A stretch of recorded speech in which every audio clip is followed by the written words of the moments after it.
সে শিক্ষকতায় আসতে পারে, আবার সে গবেষণা শিক্ষকতা বাদ দিয়েও সে বিজ্ঞানী হিসেবেও সে নিজেকে পরিচিত করতে পারে। শিক্ষকতা মানে কলেজের, বিশ্ববিদ্যালয়ের ক্ষেত্রে তোমরা জানো, তোমরা নতুন যে সিস্টেম এনইপি 2020, জাতীয় শিক্ষানীতি 2020, বিশ্ববিদ্যালয় মঞ্জুরি আয়োগ কমিশন, যেটা তারা যে নতুন সংশোধনীটা এনেছেন 2024-এ, তাতে বলা হচ্ছে যে একজন স্নাতক গবেষক অর্থাৎ অনার্স উইথ রিসার্চ 4 বছরে, আর একজন হচ্ছে স্নাতক উইদাউট রিসার্চ 4 বছর। যারা স্নাতক উইথ রিসার্চ তারা একেবারে অষ্টম, যে সপ্তম এবং অষ্টম এই যে সেমিস্টার দুটো, এই সেমিস্টার দুটোর মধ্যে তারা ব্যস্ত থাকবেন গবেষণার বিষয়টা নিয়ে, অর্থাৎ উইথ রিসার্চ। আর যারা উইথ রিসার্চ হবে না 75% বিলো থাকবে। যারা ষষ্ঠ সেমিস্টারের পর 75% বা তার নিচে থাকবে, 75% নিচে যাবে, তারা হচ্ছে স্নাতক সাম্মানিক সহ তারা গবেষণা করতে পারছেন না, কিন্তু 4 বছরে তারা স্নাতক সাম্মানিক পাস করবেন, এবং তাদের ক্ষেত্রে মাস্টার ডিগ্রির ডিউরেশনটা হবে 2 ইয়ার্স, আর প্রথম জনের ক্ষেত্রে মাস্টার ডিগ্রির ডিউরেশন হবে 1 ইয়ার। এইবার অ্যাকচুয়ালি এই যে প্রশিক্ষণটা, এটা বর্তমান যদি আমরা ভাবি, তাহলে স্নাতকোত্তর স্তরে যারা সেকেন্ড সেমিস্টার কমপ্লিট করেছে, রেজাল্ট থার্ড সেমিস্টারে উঠেছে, তারা অ্যাপ্লাই করতে পারবে, দে ক্যান অ্যাপিয়ার। আবার পাশ করার পর স্নাতকোত্তর মানে মাস্টার ডিগ্রি তারা করতে পারবে। নতুন সিস্টেমটা এখনো কিন্তু চলছে, তারা এখন আরো অপেক্ষা করতে হবে 2026-এর পর। প্রশ্ন হচ্ছে তাহলে কি প্রস্তুতিটা হবে না? হ্যাঁ, যারা অ্যাসপিরেন্ট অর্থাৎ শিক্ষকতাতে গবেষণাতে যারা আগ্রহী, তারা এখন থেকে প্রস্তুতিটা নিতে হবে। এখন নেট 3টে ভাবে হচ্ছে। প্রথম নেট হচ্ছে অনলি ফর জিআরএফ, যাদের বয়সগত যোগ্যতা 30 বছর, যারা স্কলারশিপ পাবে। দ্বিতীয় স্তরটা হচ্ছে জিআরএফ ছাড়া নেট, কিন্তু শিক্ষকতার ক্ষেত্রে তারা এলিজিবিলিটি পাচ্ছে। জিআরএফ যারা, তারাও শিক্ষকতা করতে এলিজিবিলিটি পাচ্ছে, কিন্তু তাদের ক্ষেত্রে শুধু প্রতিবন্ধক হচ্ছে একমাত্র 30 বছর বয়স, তারপরে তারা জিআরএফ পেতে পারবে না। এর ক্ষেত্রে কিন্তু আর কোনো এজ লিমিট নেই। দ্বিতীয় ক্ষেত্রে অর্থাৎ জিআরএফ হবে না কিন্তু নেট, কিন্তু সে শিক্ষকতার জন্য এলিজিবিলিটি পাবে, তার ক্ষেত্রে কোনো বয়সগত বাঁধন নেই, ঊর্ধ্বসীমা। তৃতীয়টা হচ্ছে যেটা এই বছর ইউজিসি নিয়ে এসছে, সেটা হচ্ছে রিসার্চ করতে গেলে এখন নেট কোয়ালিফাই করতে হবে। আর আগে যেটা বিশ্ববিদ্যালয়ে ছিল রেট, সেইটা রিসার্চ এলিজিবিলিটি টেস্ট, যেটা বিশ্ববিদ্যালয় নিজে নিত, বা যে সমস্ত মহাবিদ্যালয়ে রিসার্চ সেল রয়েছে তারা কন্ডাক্ট করতো, তাদের হাতে আর ক্ষমতা থাকলো না। এক্ষেত্রে যারা রিসার্চের জন্য শুধুমাত্র, তাদেরকে নেট কোয়ালিফাই করতে হবে, এবং প্রত্যেকটা বিষয়ে কিছু বিষয়গত এলিজিবিলিটি, যেটাকে বলা হচ্ছে সাবজেক্টিভ এলিজিবিলিটি, ডিফারেন্ট। কেবলমাত্র ছাড় রয়েছে, বয়সগত ছাড় রয়েছে যারা এসসি, এসটি, মহিলা এবং আর্ম ফোর্সে যারা আছে, তাদের জন্য বয়সগত ছাড় রয়েছে। ডিটেইলে জানবে।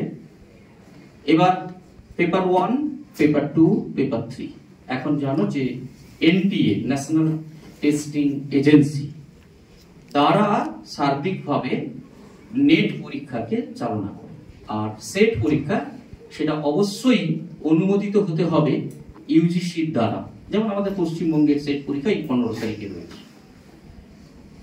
স্টেট লেভেল এলিজিবিলিটি টেস্ট, একই মাপকাঠিতে পরীক্ষাটা হয়, একই ধরনের।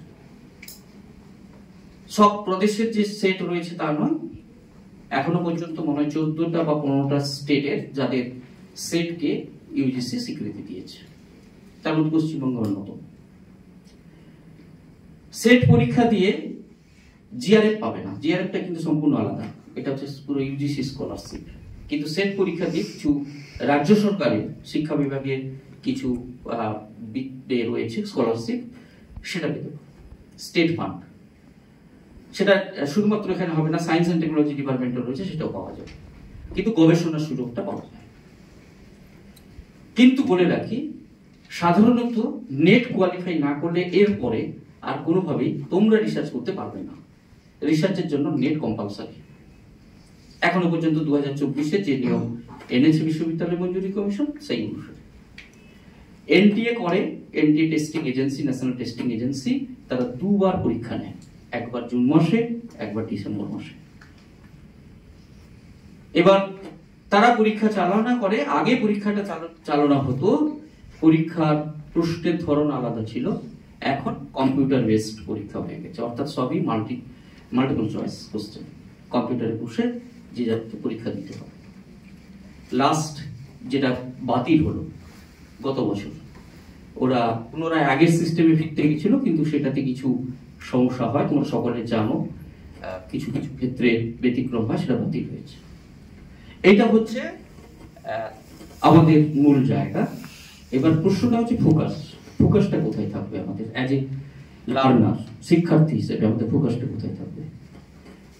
আমি সবসময় বলি যে তোমরা যারা ছাত্রছাত্রী, your focus is on marks, no, that should be avoided because it is higher education. Marks তোমাকে প্রমোট করো, 55% না থাকলে পরে জেনারেল ক্যাটাগরি ছেলেমেয়েরা তারা মিনিমাম এলিজিবিলিটি পাবে না নেট বা সেটে বসার জন্য। মাস্টার ডিগ্রিতে 55% এলিজিবিলিটি দরকার।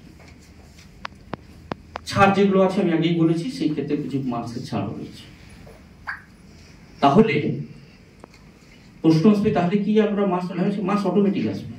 এখানে আমি ফোকাস করবো কগনিটিভ এরিয়ার দুটো ডোমেন, যেটা আগে ছিল, যেটা whole of the country, all over the country discussion is going on. What should be the modalities of the NET examination? Because focus এরিয়াটা ছিল আগে দুটো জায়গায়, দুটো কেন, তিনটে জায়গা। একটা হচ্ছে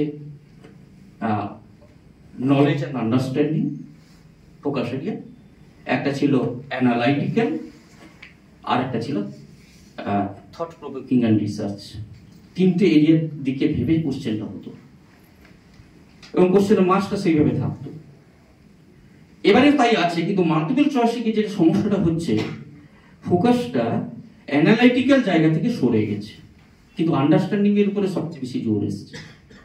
যদি আন্ডারস্ট্যান্ডিং না থাকে, কগনিটিভ ডোমেনের দুটো এরিয়া, একটা হচ্ছে নলেজ আর একটা আন্ডারস্ট্যান্ডিং, এই দুটো এরিয়ার যদি তোমার ঠিকঠাক ডেভেলপ না করে, তাহলে কিন্তু পরীক্ষায় সফল হওয়া কিন্তু কষ্টকর আছে। এটা মনে এই নয়, আমাদের পোস্ট গ্রাজুয়েট ডিপার্টমেন্টের একটি ছেলে, উদাহরণ দিয়ে বলছি, ও প্রথম একটি এখন রুরাল ডেভেলপমেন্টে চাকরি করে সরকারে। ও যখন পরীক্ষা দিতে যায় কাশি, ও বলছিল, স্যার আমি কি করবো, আমার তো কোনো কিছুই তো জানি না, আমি এটা নিয়ে বসলাম, চোখটা বন্ধ করলাম, যেখানে হলো সেখানে মেরে দিলাম। দ্যাট ইজ সেটা জাস্ট পরীক্ষা অ্যাপিয়ার। এটা এইভাবে অ্যাপ্রোচটা হচ্ছে, ফোকাস এরিয়াটা হচ্ছে তোমার knowledge as well as understanding. যদি আন্ডারস্ট্যান্ডিং খুব না ক্লিয়ার হয়, তাহলে কিন্তু নেট পরীক্ষায় সাফল্য পাওয়া কষ্টকর।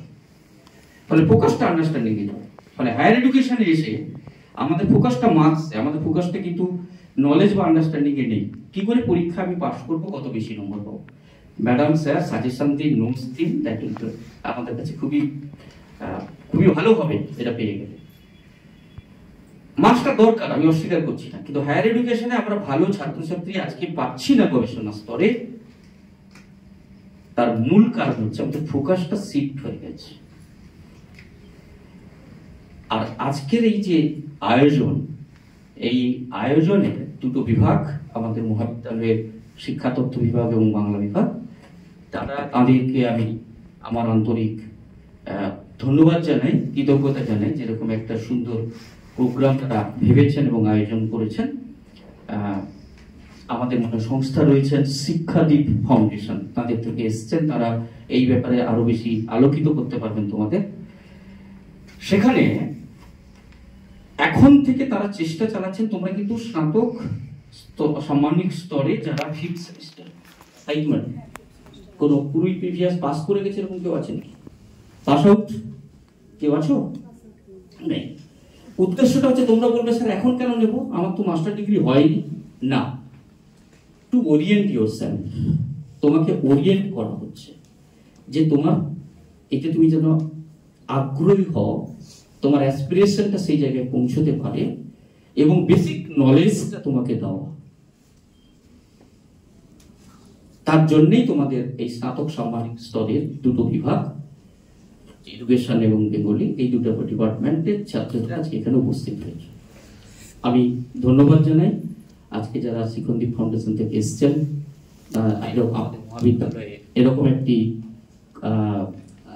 আলোচনা চক্র আয়োজন করার জন্য, যেখানে আমাদের এই মহাবিদ্যালয়ের ছাত্রছাত্রীরা বেনিফিটেড হবে।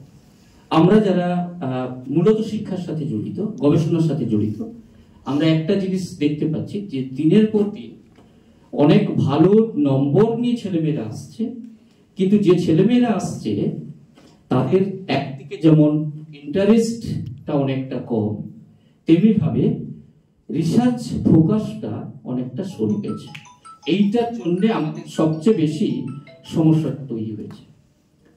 আমরা সেই জন্য এই উদ্যোগটা নিয়েছি।